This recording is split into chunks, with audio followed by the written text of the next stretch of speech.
right, today is 50. This is our 50th podcast. A lot of pressure. Yeah, this is a huge milestone for us. Real big.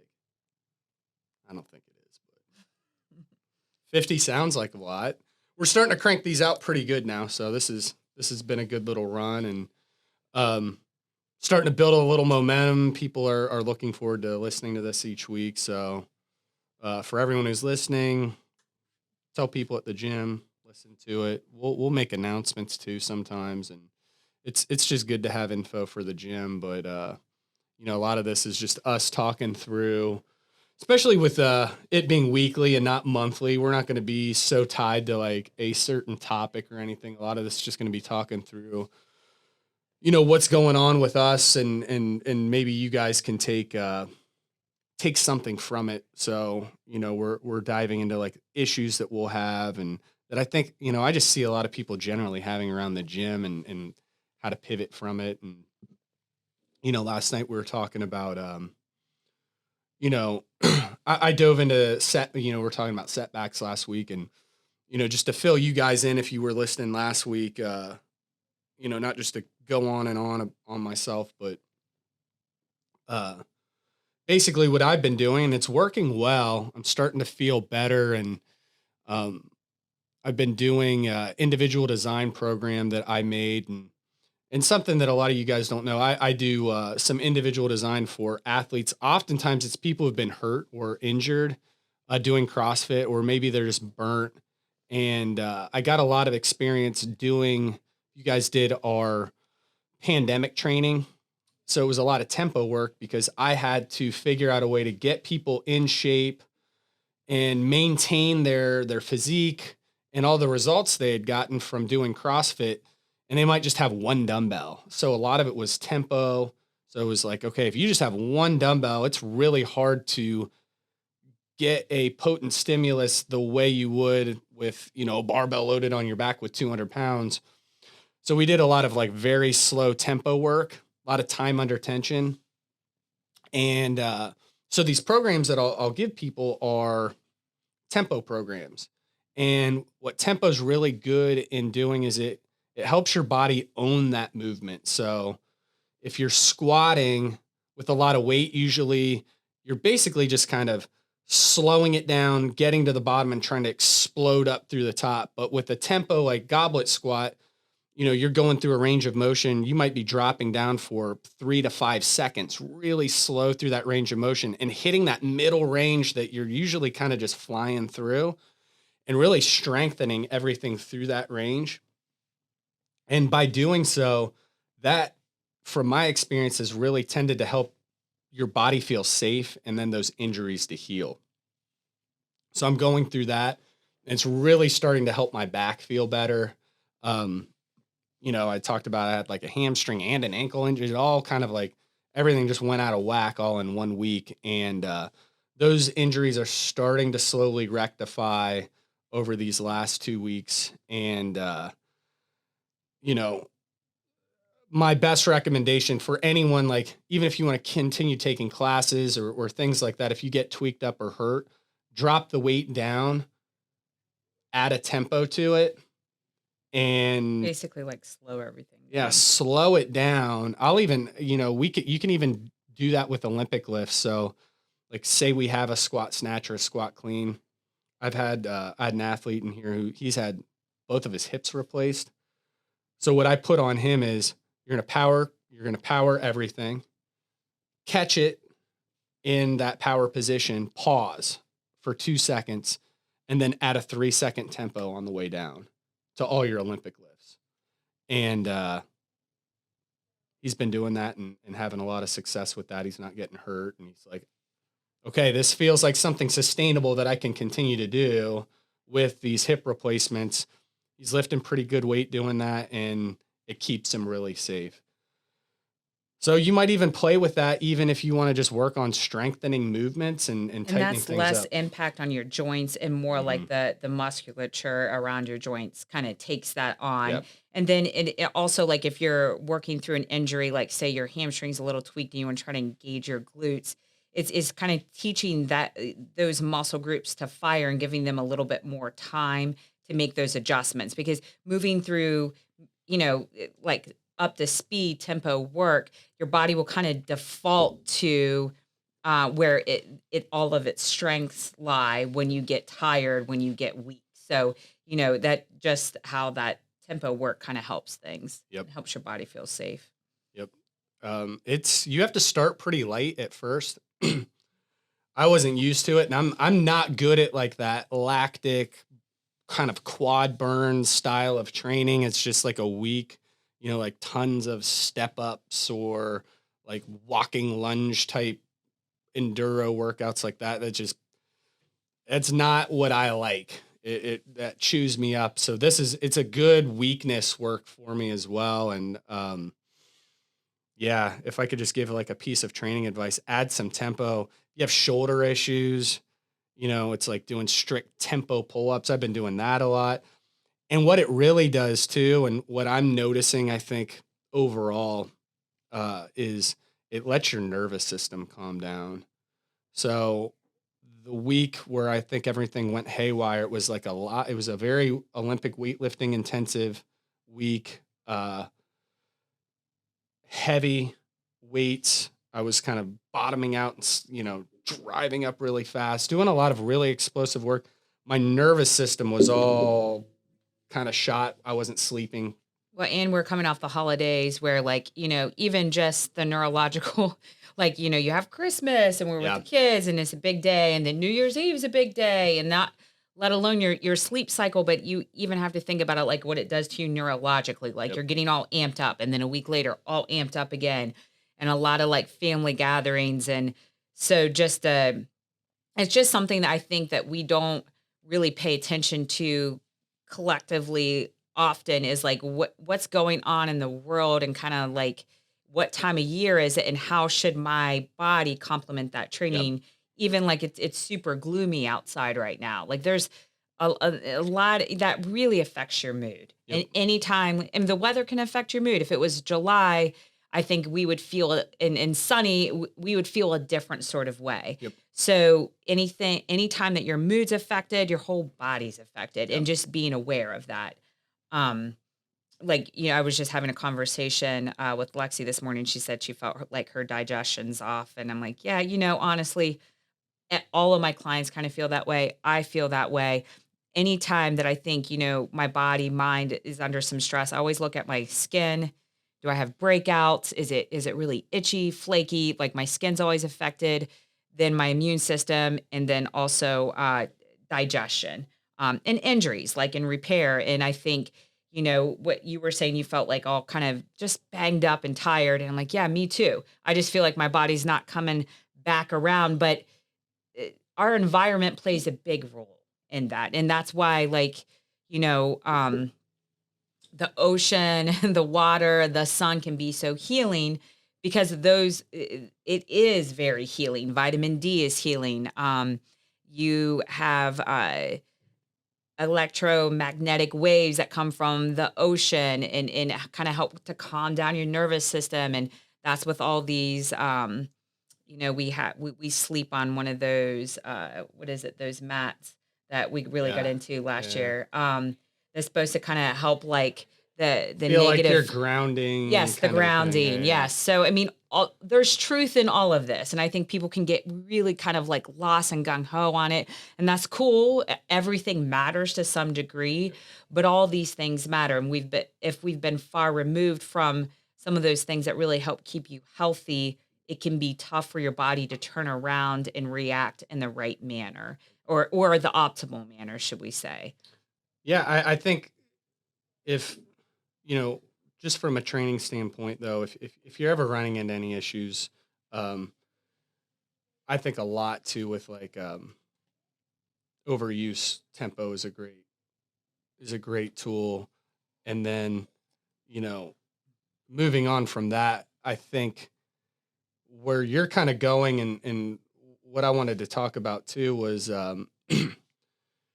it's sort of the idea, and I haven't done ice baths, but it's getting your endorphins, those happy feelings, and those things going really have a massive impact on pain, injuries, and recovery. So things like just one thing we can do when it's gloomy out is just going out and having fun and building those relationships. Not just holing up in our house, like going out, meeting friends, having people over, going out to a restaurant, hanging out with people, feeling connected and feeling happy and good. That is the quickest recipe to, like, when you get all of those endorphins and things going, that's when injuries, that's when you have another gear in training. Um, I can't ever think of a time in my 20 years of training where I was feeling sort of depressed and on a hell of a roll training. That those things never meet. It was never like, man, I was just really bummed out, didn't feel great about, you know, I just didn't feel good every day waking up and everything, but I was in great shape and I was really training at a high level. Like That's a really good that point. has never happened. It's that's not a thing. So even if you're, going out having a meal that's not, optimal for training or having some drinks with friends, if you're making those connections and you feel really good, or if you're single and you make a connection and, like, you get a phone number from a girl or whatever it is, you bet your ass on Monday you're going to be on fire at the gym. Regardless if you had a couple Yeah. a drinks hundred and percent. pizza, 100%. and that's the fine line, and this goes for body stuff too, where I get to that point with clients and I'm like, "Listen, that meal out is actually gonna help you relax and have fun, and believe it or not, you will be leaner because you relaxed and you had fun than if you just kept sticking to the same thing." Like, we all get in rhythms of, "This is kinda what makes me feel good," and then it's almost like you feel like it's like good luck. Like, "Okay, when I have beef and rice and beans and broccoli for dinner, I feel this way." And then you think those foods are lucky, or this thing is lucky, or Mhm. this routine is lucky. And you start to get almost like superstitious with everything. Yep. And it's really like, hey, that day you probably had a good day. Sure. That day you probably felt really great. You probably had an interaction that made you feel really good. And in how you feel, keeping just rhythms that make you feel good are the most important. And I think that's, what you're trying to say, whether it's socializing or, um, and with workouts too, like CrossFit's awesome, but you're like geared up all week long. We did yoga on Sunday and it was really, really nice to just kind of like take a slow day and just be in a Yep. different environment where everything is slow and I'm not leading a class or taking myself through this like mental burn of a workout, and just kind of, again, calming like your nervous system down. Um, It's a balancing act. What works, like, I used to journal my workouts, and I post things in Wodify, like when I'm training, so I can look back at things. But if I tried to just simply emulate what I did in 2011 for a training program, I'm not going to get the same result, your 12 years life's later. different Life all the is time. totally different. My body's different. The way my day is set up is 100% different. If I just try and execute that plan where I was like, man, I felt the best then, it's not going to work the same way. It just isn't. It's not. And we all try to Yeah. do that to some degree because you wanna feel safe. You wanna Yep. feel like, "Hey, this worked for me." And I think, like, just again, like, if we can offer pieces of advice that keep, like, trying every year to get to that point where you kind of peak in your shape, or fitness level at least, like, once or twice, so you feel safe and have the confidence that you can keep doing that as you age and as variables change in your life. Yeah. So, even like, with what you were saying about your training, something I wanted to address with the tempo training, that's how bodybuilders train. So, even like, to again, like dealing with setbacks. Um, so you might not be able to really like crush the open this year, but I'll tell you what, that bodybuilding type training, that can get people really, really lean. And I think in your mind, you always have to do CrossFit workouts. We're just having a conversation in the kitchen. I'm like, you're looking ripped right now. All that tempo training, just it like your muscle under tension, the time under tension is so much longer. That's what kind of shapes the muscle and forms it. And I mean, those like drop sets and tempo, just holds, that's all of bodybuilding. So when they get on stage and they're learning to flex and do this and that is that muscular control, which it's a different sort of way. You're not going through a flexing routine, but you're using that muscular control. So just to like be able to pivot, like, okay, hey, I might not be able to compete in this, but man, I can feel really good on the beach in a week.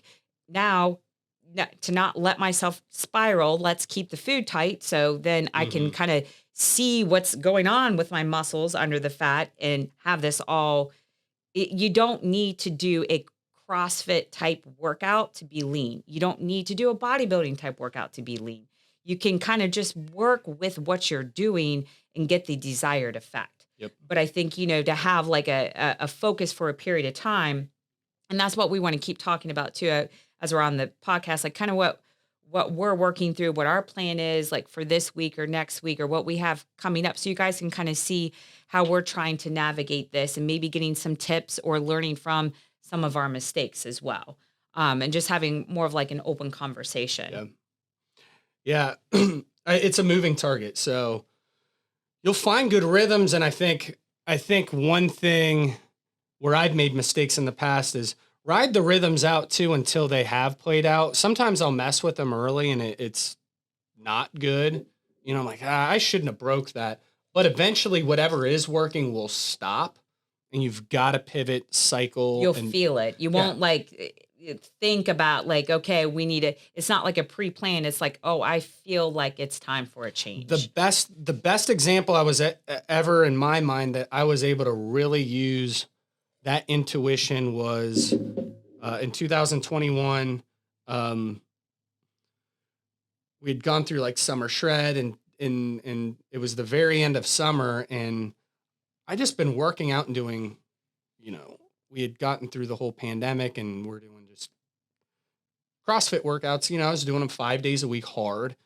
And really, it had been like 4 or 5 years I hadn't deviated from that just every day. And that's always kind of my base, but it was just like usually some point in there in the years past, I'd like take a couple months and work on something on my own, or I'd do power hour for a while. I hadn't done that. And I was like, I want to just slow down and get strong. It was just like this really innate feeling in my brain. And so I stopped CrossFit and did Power Hour for 12 straight weeks. And I didn't do I wasn't like running to try and stay in like CrossFit shape on the off days or anything. The only thing I would do was occasionally like drag a sled or like do heavy farmers carries like on Tuesdays between the Monday and Wednesday workout, like strength based, like very moderate to low intensity conditioning. And I got the strongest I ever got in my life fast in like 3 months. It was insane. But it was one of those few times I was able to like cancel out like this should be my goal or what I should be going towards, and just really listened and followed my body and did that. And I think, really not too long after that with the boxing, I did the same thing. I just like, it's like, man, something about this type of like training is really calling to me. And then I dove into that and I got really good at it because I just listened to my body. And I think what I've been doing more the last few months, I haven't found a great rhythm because I'm just kind of fighting it all the time. I need to listen to it better. Um, and that doesn't mean not doing CrossFit. It means on that day where I'm like really feeling broken down, it might not be a bad idea to jump over to the barbell side, pull on some cables, jump on a treadmill, jog, shake out, have a light workout, and have that be my fifth workout of the week instead of grinding on Friday if I'm like beat tired or whatever for the fifth workout in a row, like doing something when I'm not feeling Right. optimal. And that's how we set this gym up, is to meet you where you're at. And I think, that's the whole idea behind it, the gym, but it's just even in training, if people are listening who aren't at our gym, it's trying to listen to your body and detach your ego from your training. And I'm 40 years old and I still have, I'm not even close to mastering that. your ego is what makes you push hard and try, but you have to rein it in.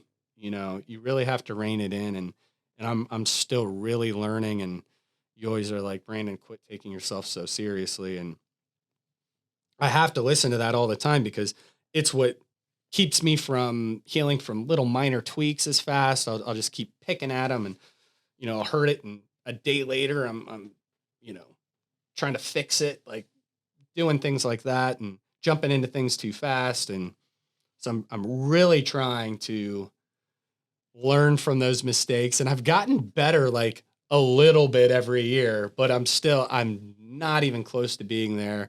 And again, it's all a moving target. And I think the next step really, and what I just haven't been doing enough lately is making those connections and just having fun more often when we go on more trips than most people. That's like our thing. We work, you know, you guys see us at the gym. If we're not at the gym, like I'm not going to lie, like my laptop's flipped open at home. I'm answering emails, I'm programming, I'm taking it home.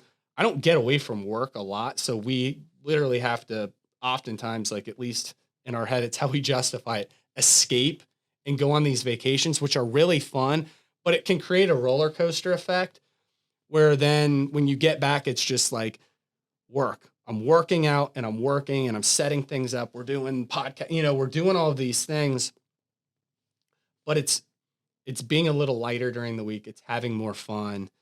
Tomorrow's a good example. Like we're really trying to do that. Like you've got a girls' night that you're gonna do, and then I actually have like two mandates, which is funny. I'm meeting my buddy who is actually a gym owner right down the street, owns like one of the closer CrossFit gyms, Ryan McFadden at Ohio Strength. We're going to go out and have lunch and maybe have a couple beers. And then Matt at night, the one of the husbands of the girls you're going out with, and do the same thing. And it's just like, I'm like, that's going to set me back and, or whatever with working out and I've got these injuries and like having some drinks might do. And it's when I really think about it, if I have a good time and I feel like connected to people, you get those good feelings and all those chemicals. Serotonin, Yeah. endorphins, Yeah. yeah. That's what like makes you start to heal. And that's what like those ice baths do. And like where people like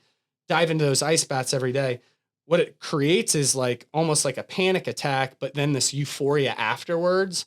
And that's where all the benefits come from, is you're getting all those good hormones and endorphins going through your body. And then you don't have, it takes away all your pain.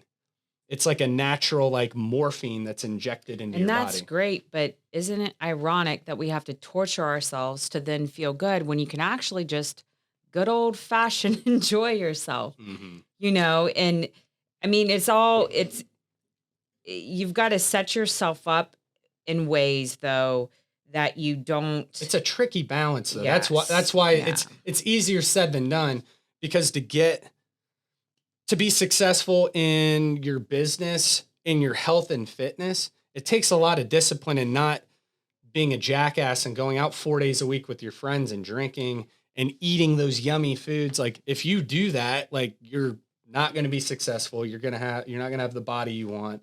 Right. You have to dose things Right. very So just to kind of like talk you meticulously. guys Yeah. through like the way that I kind of navigate this, and even just like this month, like I know a lot of people are doing dry January and I think that's awesome.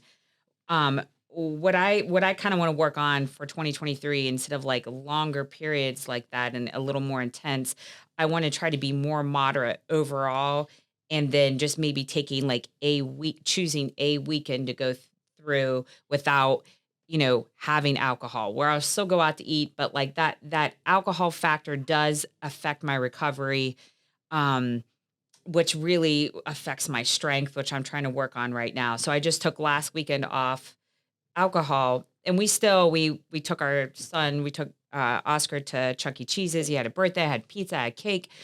I had a meal out with my group on Friday, and then I think there was something else we did on Sunday.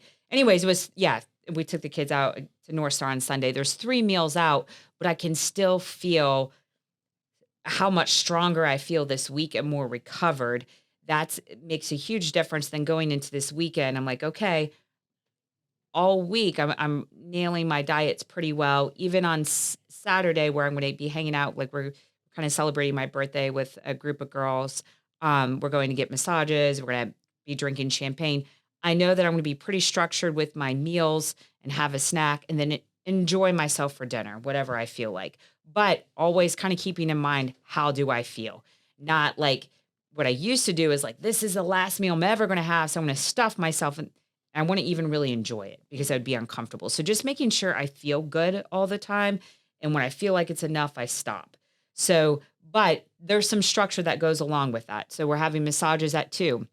I already know I'm going to have like my normal breakfast, my normal post workout, my normal lunch, and then I'm going to take a little bar with me to have right before my massage. So then when I go to dinner, and we always do an early dinner, that's something else I always set up like 5 p.m. That's what time I eat, so I don't feel like crap the next day. Um, and then, having a plan the next day, we're going to yoga. I've already signed us up for the class, kind of get us moving and grooving. And, I'm probably going to be a little hungover. When I'm a little hungover, it does not help me to lay around the house.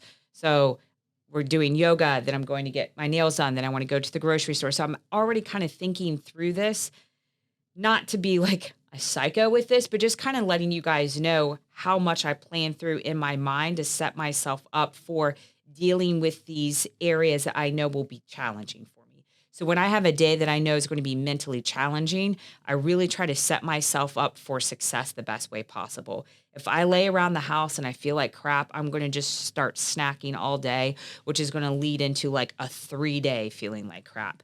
Um, Obviously, the goal is to not overdo it so much Saturday so I don't feel that way, and that's one of the biggest rules. But then also, hey, if I'm out and I'm having fun, I want to live life and be able to do that. So it is deciphering when, hey, this is a fun night. I can stay for an extra hour or two. It's not going to kill me. Or, you know what? I'm kind of forcing it right now. I'm just going to go home. I've had fun. This is great. I'm tired. Literally just feeling how you feel. Yeah. I'm tired. I'm going to go. Or I'm having a ton of fun. I'm going to stay an extra hour. If you're having a lot of fun, then just like mentally recommitting, like it's okay. Tomorrow will be tough. I can take a nap. Here's a little space in the afternoon where I can get rejuvenated, and allowing yourself those areas where I'm keeping myself busy, but not packing it in so much that I'm setting myself up for failure. So it's setting yourself up for failure, like with your schedule, but then also mentally. If you mentally wrap your head around, man, Sunday is going to be a fight, but if I eat healthy Sunday, I will feel so good going into next week. And then we're going to leave for Turks and Caicos next Saturday. I want to feel good there. I really want to feel good. I really want to walk around and not be thinking about, does this outfit fit me? Do I not feel great? And we all have certain comfort zones where we feel best at. And I think every person should kind of try to think about where their body feels best, not pay attention to anyone else's, whether, I have kind of a weight range I feel best in, a sort of size range I feel best in. And it's just what's best for my body right now. And I've been at different points in my life where that's varied less or more. And you just got to kind of meet your body where it's at, but setting yourself up for failure, and just kind of talking you through like how I envision that and how you know, kind of mentally prepare myself. And then when it comes time, just sitting like, hey, this kind of sucks. You're a little hungover. It's okay to feel crappy for half an hour. It's all right. You're not going to die. Like you literally aren't going to die. Drink some water, get over yourself. And I'll have to talk myself through that. Sure. Because in that moment, I'm like, oh, this is horrible. And if I'm just like, you know what, breathe through it, go play with the kids, focus on them, do this, try helping someone else always helps me when I'm kind of like in those struggle points where I'm like, hey, just kind of breathe through it, focus on something else, you'll be okay. But it's a lot of like mental talk and planning. Not that we have it all figured out, but the more I work through this, the more I think mentally preparing myself helps. Yeah. So I mean, the trickiest thing with this is, and what we're trying to do, I think, and this is the hardest thing is finding a balance and living a really full life with this fitness lifestyle. When I initially got into CrossFit, I was like trying to be a competitive athlete and doing it. A lot of it was just simply isolating. So I would, you know, work out and put all my daily energy and life force into training, and I wouldn't hang out with anyone outside of the gym, outside of just training in the gym for 2 months all the time. I remember it always being like, right around 8 weeks, I'd start to lose it, but like where I was just like, all right, I got to get out. But And this is interesting because we just had kind of a conversation about this last night and how people need to have fun. Because you're like, if you're by yourself and you have reached the pinnacle of like, let's say you're a millionaire and you've reached it in business and you have this amazing physique or reach these fitness goals or this athlete, you're still going to be miserable. But sometimes you will look back on that time period as the glory days of being able to be super selfish, but I don't think you were probably that happy. You were maybe enjoying the process of the training, yep. but that's not a full life. No, it's. I think it serves a purpose, and it is actually very enjoyable for a time, because what you see is this compounding effect of training, diet, and rest, like working at this exponential rate that is pretty crazy for a while. And you're like, wow, I'm Superman. I can do, you know, I can train at the super high level because I'm not deviating from a diet. I'm super hydrated. I'm sleeping 10 hours a night. Like, you're doing all of these things. But at a certain point, say you train for an event that plays out, then you've got 6 months before the next one, or whatever it is. You go through a few cycles of that and you're like, oh, okay, this is it. And I love training, but as you grow older, it's like, it's not, that doesn't fulfill you quite in the same way, that isolationist like lifestyle. Maybe if you're just racking up accolades, I don't know. But I think where we're at and where most people are at is they want to, like, I see that person out on the beach. That's the most cliche thing. Whether it's out at the beach, the bar, whatever. They see that person who is very fit, they look good, they look healthy, having fun. And they're like, what do they do? And that's what we're chasing. That person is having a good time. They feel confident. They feel good. They're out here doing this somehow and they look great. And they're doing that and fitting this into this full lifestyle. And that's the puzzle that we're always trying to put together. And it's a moving target at all times, with kids, with life, with business, with your jobs.